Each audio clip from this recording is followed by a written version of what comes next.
All right, you know what happens. You're gonna drop the turkey in the fryer, and guess what happens next?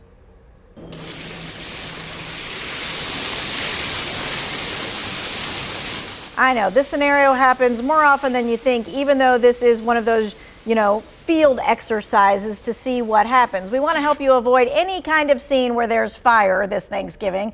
Greensboro Fire Captain Chris Heyn is here to talk about holiday dangers, and he's taking your questions as well. You can go ahead and start texting them to 336-379-5775, and you can get your question answered right here on TV. All right, so Captain Chris, let's talk about this. Everybody and their brother is going to be cooking something on Thanksgiving, and it is one of the number one days for a house fire. Oh, it sure is. In fact, there are 3 times as many house fires, cooking fires on Thanksgiving Day than any other day of the year. So we really want you in the Greensboro Fire Department to be safe. We love a good meal. We love to eat, but we want you to be safe. So we have some tips for you about staying safe. Okay, so 53% of all home fires are caused by cooking, and that's like spread out throughout the year. That's right, but a large majority of them have a lot of fires happen on Thanksgiving because we're doing so much cooking. That's right, and we're distracted. And we're distracted. We have family in town, and we're up for the holidays, and we just have a lot going on, maybe too much on the stove, and we're distracted. So the number one thing you can do to prevent a cooking fire is to stay in your kitchen. Unattended cooking causes fires. If you can stay in your kitchen and just concentrate on what you're doing, you'll probably prevent a fire. At least if something catches on fire, you'll be able to quickly shut it off or cover it with the stove, the pot cover, and so forth. So please stay in your kitchens while you're cooking to prevent those fires. Okay, so we have a lot of people who are going to be frying a turkey this year, just like we do every single year. We just had some video of somebody putting, a frozen turkey into an oil fryer and, the flames going up all over the place. So what is the correct way to use a turkey fryer?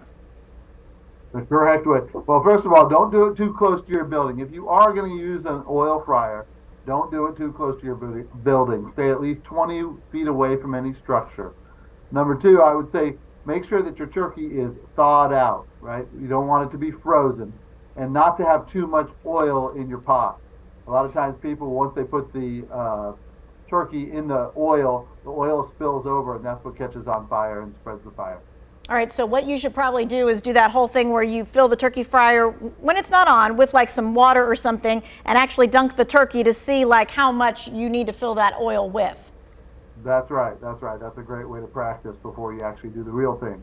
And I know a lot of people think of like, I have to practice this. How hard can this be? But you've seen what happens. Oh man, we go to turkey fryer fires every year. So we don't want that to happen to you. So it's better to practice and be safe rather than be sorry. All right, and you said another big key thing is you can never put any kind of like wet or frozen turkey into a fryer. That's right. You should thaw it out thoroughly so that it's not wet when you put it in, because that's what causes sort of the rapid expansion of the heat. All right, and just a reminder for all you all, tomorrow is National Thawing Day. That means you need to take that turkey out of the freezer starting tomorrow. All right, let's talk about some winter holiday fire facts, things that happen because we're just in this season. Again, after Thanksgiving, Christmas, there are a lot of fires around Christmas time, and of course that's due to our Christmas trees. If you do buy a live tree, which it's better not to buy a live tree, an artificial tree is better in terms of fire safety. If you do buy a live tree, keep it well watered. That's the number 1 tip. Keep it watered, and as soon as it starts to dry out, it's time to get rid of it. But keep it well watered, and buy new lights. Don't use any type of old lights that are frayed or damaged in any way, and keep all candles and things away from Christmas trees. Christmas trees are very combustible. I know people are thinking, well, we've had these lights for a while and they don't look great, but they still do the job and I don't want to buy new ones just yet. No, electricity causes a lot of fires.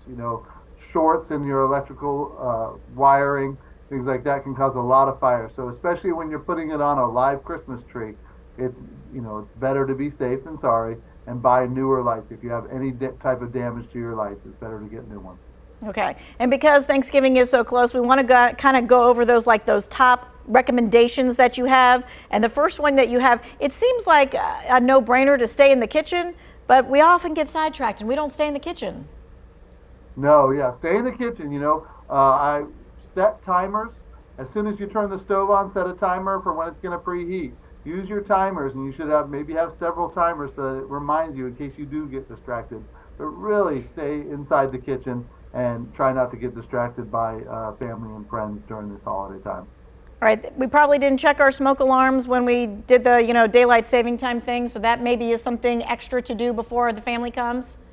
Oh, definitely. If you have not checked your smoke alarms this fall, we just changed our clocks a couple weeks ago. It was a great time to change your batteries and to check your smoke alarm. So press the button on your smoke alarm and make sure they're working. And if not, you can contact the Greensboro Fire Department and we can send out a fire truck to replace smoke alarms here in Greensboro. All right, you might be able to settle some family arguments and things because we do have an expert here about, how many lights can you plug in and all that other kind of stuff. So we want you to text in your questions to our expert, 336-379-5775. We're going to take a quick break. We'll be back with your questions next.